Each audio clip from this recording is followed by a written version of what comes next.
সভাপতি বিশেষ অতিথি সামনে আমার সামনে সংগ্রামী ভাইয়েরা, আজকে দুঃখ ব্যথা তৈরি হয়ে আপনাদের সামনে উপস্থিত হয়েছি দুটি কথা বলার জন্য। আজকে খালেদা জিয়ার রোগ মুক্তি দুঃখটা কি কেমনে হচ্ছে? আজকে সামান্য কোটি টাকার জন্য শেখ হাসিনার নির্যাতন মামলা হামলা দিয়ে আজকে আমাদের থেকে রোগে সুখে জীবনটাকে শেষ করে দিয়েছে।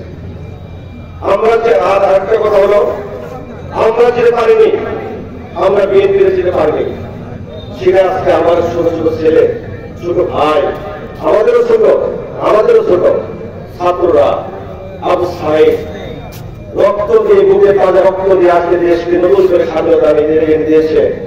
আমাদের এই দেশে যার বিনিময়ে আমরা স্বাধীনতা হতে পেরেছি, যার বিনিময়ে শেখ হাসিনা বাংলাদেশ থেকে উচ্ছেদ করে দিয়ে আজকে বিদেশে ভারত করতে বাধ্য করেছেন। ইনশাআল্লাহ তারপর দোয়া করবেন, আমাদের তিনি বলতে দোয়া করবেন আল্লাহ যেন তাকে রোগ মুক্তি করে আমাদের আবার ফিরে এসে আমরা যেন তাকে প্রধানমন্ত্রী বানাতে পারি।